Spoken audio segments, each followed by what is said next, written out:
السلام عليكم، مرحبا بكم معايا في فيديو جديد. كنتمنى تكونوا كلكم في احسن الاحوال. وكيبقى هذا احسن واروع بريوش ممكن تفرحوا به عائلتكم ولا تقدموا لضيوفكم.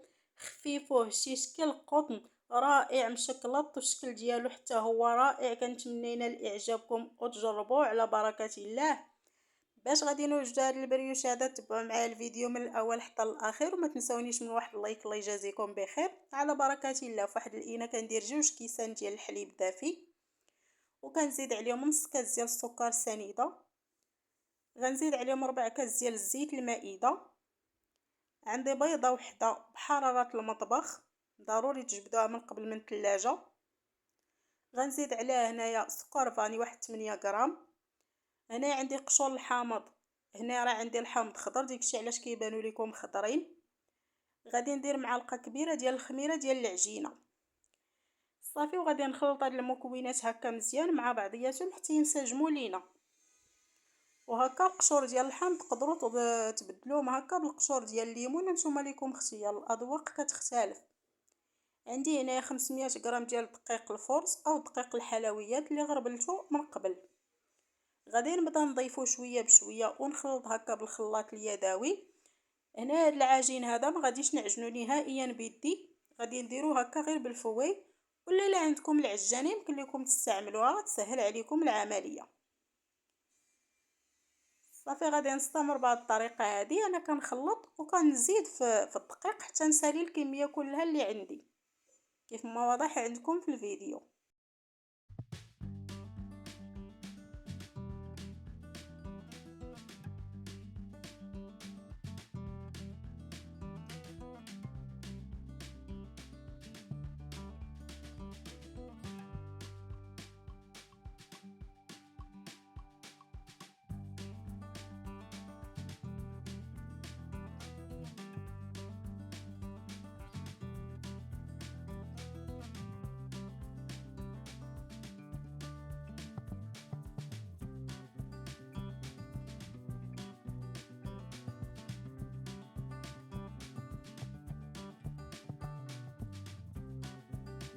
صافي هنا من بعد ما دلكتو مزيان، شوفوا تبارك الله القوام ديال العجين كيفاش كيولي. كندلكو هكا غير بهذا الفوي، ما كنستعملش يدي نهائيا.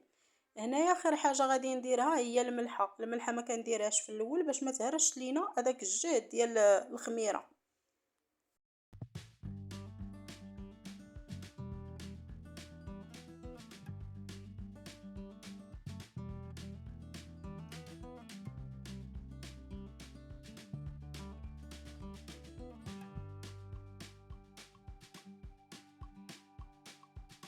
صافي هنا من بعد ما دخلت هذيك الملحه اللي ضفت في العجين، غادي نحيد هذا الفوي هذا، غنحيد من هذوك العجين اللي لاصق فيه. صافي وكنجيب هكا واحد سباتيول وكنجمع به الجوانب ديال هكا ديال هذا العجين هذا، باش ما تبقاش حتى حاجه هكا لاصقه لينا هكا في الجوانب. كما تتشوفوا هذا العجين هذا خصو يكون هكا كيلتصق في اليد. صافي هنايا ضفت شويه ديال الزيت وغادي نديرو على الوجه ديال العجين باش ما تكونش لينا فيه هكا واحد القشره من الفوق. صافي وغادي ندير ليه السلوفان، ولا ديروه هكا في شي بواطه تكون كتسد مزيان باش يخمر لكم دغيا. هاد البريوش تبارك الله راه دغيا كيختمر دابا الصهد كما كتعرفوا، الحراره زايده هاد الايامات دغيا اختمر.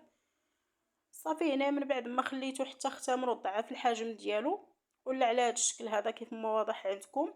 ما كياخذش الوقت كثيره في الوقيته اللي كيكون هكا الصهد، تقريبا عندكم كاع واحد نص ساعه تعجنوه فيها وتحضروه فيها وتزينوه وكل شيء، ما كياخذش الوقت كثيره. والاحسن الانسان يحضر الحاجه في الدار، حاجه نقيه وكيعرف راسو اش كياكل.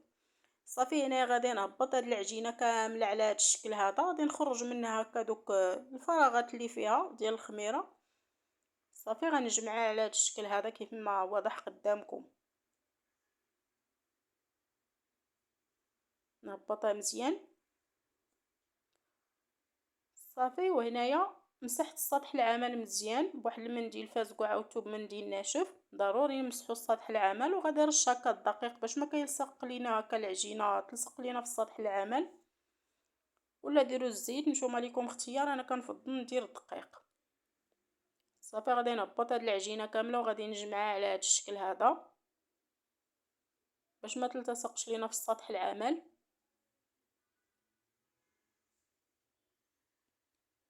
صافي هكا من بعد ما جمعت هاد العجينه على هاد الشكل هذا، غادي نسرحها هكا شويه فوق سطح العمل، غير واحد شويه باش تجينا سهله هكا باش نقسموها. صافي كنقسمها على هاد الشكل هذا وكنعاود نقطعها على هاد الشكل باش كتجيني هكا سهله ملي نبغي نشكلها. كما قلت لكم هاد العجين راه كيلتصق هكا في اليد، ضروري تكونوا تقطعوه هكا بشي حاجه، شي سكين ولا شي حاجه بحال هكا. صافي قطعته كامل على هاد الشكل. مباشره غادي نبدا نجمعهم بهاد الطريقه هادي، غادي نديرهم هكا كويرات صغار بحال اللي كنديروا المسمن. انا راه عندي الميزان غادي نعبرهم فيه باش يجيوني كاملين قد قد، وانتم اللي ما عندوش الميزان يدير عينو ميزانو. المهم غادي نشكلهم على هاد الشكل عاد غادي نبدا نعبر فيهم كيف ما واضح عندكم. وداك الدقيق ما تخافوش منه، هكا راه مزيان ديروه باش ما تلتصقش لكم العجينه وما تعذبكمش.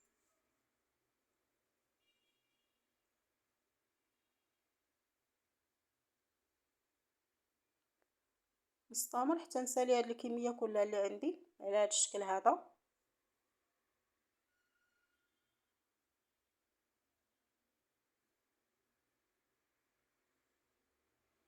حاولوا يجيكم قد قد باش يجيو في الشكل ديالهم زوينين، ما تجيش وحده كبيره وحده صغيره.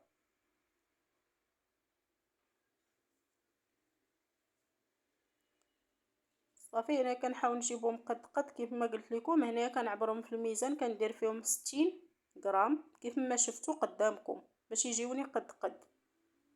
صافي هنا من بعد ما شكلتهم كاملين على هذا الشكل، هنا عندي الشكلاط اللي قطعته هكا قطع صغيره، عندي مورسو كبير وقطعته على هذا الشكل هذا. تقدروا تستعملوا الشكلاط الخاص بتيبان شوكولا ولا تستعملوا الشكلاط الخاص بالدهن. انا كنفضل هذا، كناخذ مورسو كبير وكنقطعو قطع على هذا الشكل اللي شفتو. صافي هنا كنبدا ناخذ العجين وكنسرحو على هذا الشكل هكا. ملي نكونوا شادين هذا المدلك هذا تكون يدينا هكا خفيفه، ما نبركوش على العجين باش ما يجيناش رقيق من الوسط وتخرج لينا منه هذيك الشكلاط من الفوق. صافي وكنبقى نجمع بهذا الشكل هذا كيف ما واضح ليكم. كنحط الشكلاط وكنجمع بهذا الشكل، وخصنا نقرصوهم هكا مزيان من التحت باش هكا العجين ديالنا ما يتحلش. منين يبدا هكا يطيب ما تفرقعش لينا العجينه وتخرج لينا منها داك الشكلاط اللي درنا. غادي نستمر بنفس الطريقه. الشكلاط ديروا الكميه اللي نتوما بغيتو، غير ما تكثروش بزاف باش ما يخرجش لكم الشكلاط في الجوانب. كنقرصوا هكا مزيان. كيجيو على هذا الشكل هذا على شكل طولي. يمكن لكم ديروهم على شكل دائري، نتوما لكم اختيار، ديروا الشكل اللي بغيتو. كيف ما قلت لكم حاولوا ما ترقوهمش هكا من الوسط، وضروري ديروا دقيق في سطح العمل باش ما يلصقش لكم هكا البريوش في سطح العمل. صافي غادي نستمر بهذه الطريقه هذه حتى نسالي الكميه كلها اللي عندي كيف ما واضح عندكم. الله يجازيكم بخير. لو وصلوا معايا حتى لهنا ما ينسانيش من اللايك، ولما لا البارطاج، بارطاجيو مع احبابكم باش كلشي يستافد. صافي هنا من بعد ما شكلتهم كاملين تبارك الله راه دغيا كيختمروا، غادي نغطيهم هكا بواحد المنديل واحد 10 ديال الدقائق ولا قل مع الصهد راه دغيا اختمروا. صافي هنا من بعد ما اختمروا ضعف الحجم ديالهم جاو على هذا الشكل هذا كيف ما واضح عندكم هنايا.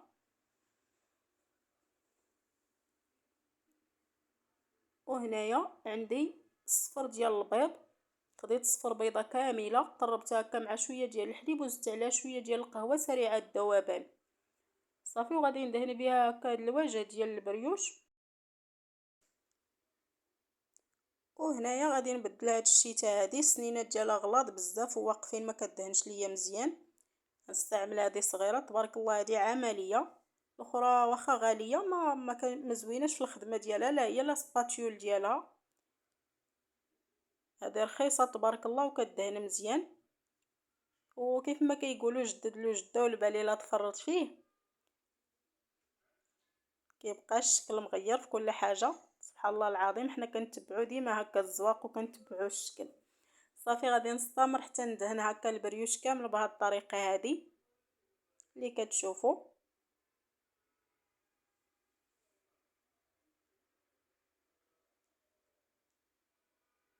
وهكا ملي نكونوا ندهنوا ما نضغطوش باش ما نهبطوش هكا البريوش، يبقى لينا محافظ لينا على الخميره ديالو. الا ضغطنا غادي يهبط وما غيجينا زوين. كندهن هكا غير دهينات خفاف من الفوق. والبيض ديما يكون بحراره المطبخ، واخا تكونوا غير غدهنوا به باش ما يهبطش ليكم الحاجه.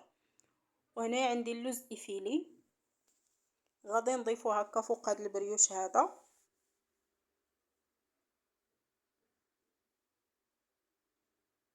غنزين به الوجه ديال البريوش بهذه الطريقه هذه كيف ما واضح عندكم.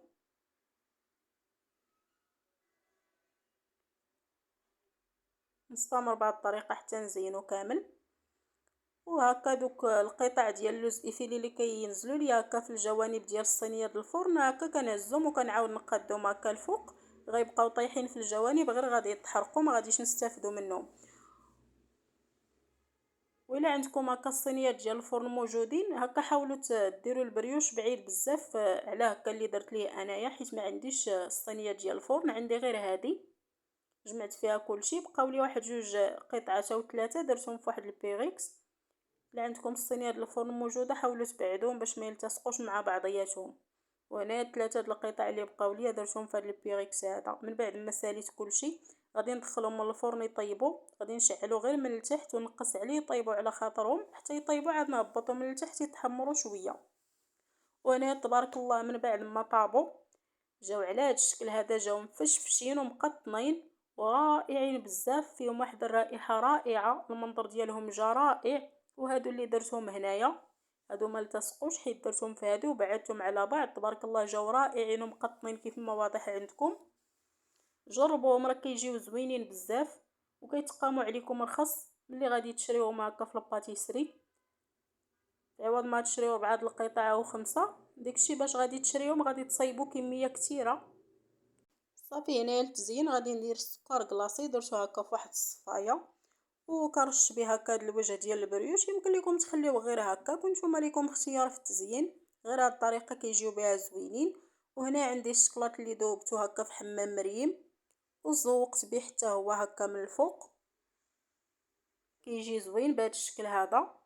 شوفوا تبارك الله كيفاش جا قطني ورائع بزاف. كيف ما قلت لكم غير حاولوا تبعدوهم من بعضياتهم باش ما يلتصقوش.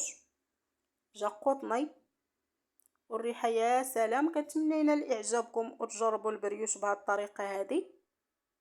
شوفوا تبارك الله كيفاش كيجي رائع وسهل. كيف ما شفتوا راه ما خداش مني الوقت كثيره، وكيف ما قلت لكم تقريبا واحد نص ساعه توجدوا فيها كلشي، ما غاديش ياخذ لكم الوقت.